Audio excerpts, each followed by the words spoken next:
Hi, my name is Bella and I'm 18. I'm Luke and I'm 17 years old. My name is Kai and I'm 16.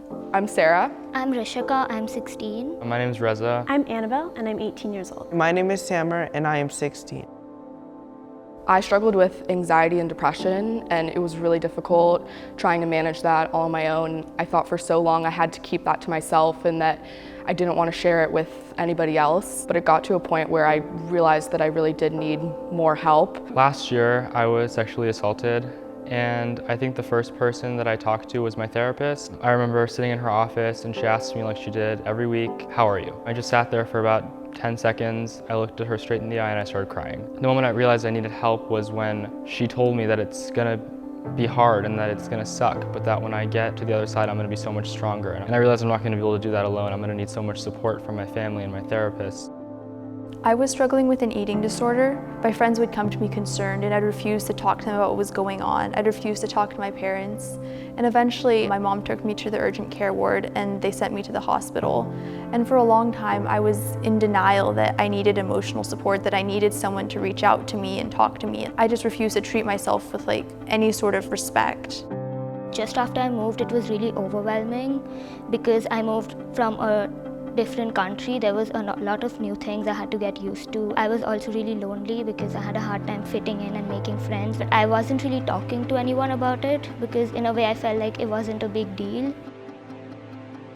I had a friend who was really struggling with depression and would text me and Snapchat me at night saying that they wanted to hurt themselves, crying, really saying things that were quite scary to me as a friend.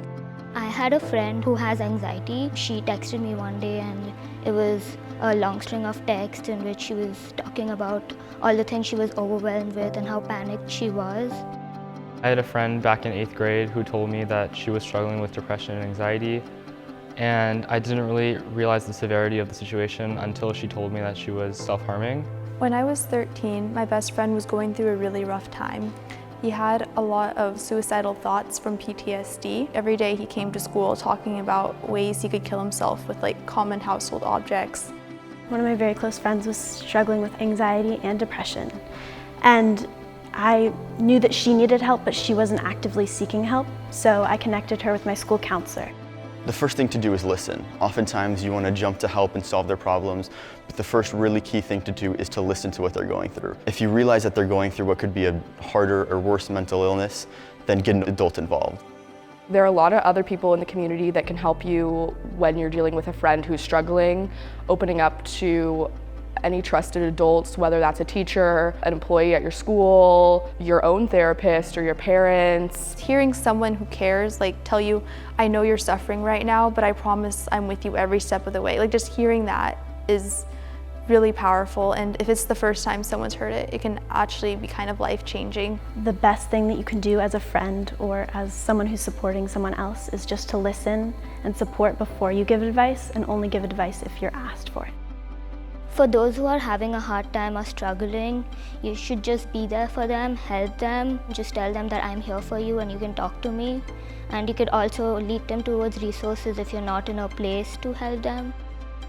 The advice I have to give to people who are struggling emotionally: let people in, let positive people in, let positive coping habits in. Talk to others like parents, teachers, good friends, ones you could lean on all the time. Don't lock yourself in your own head. There are always people outside who are wanting to help and willing to help.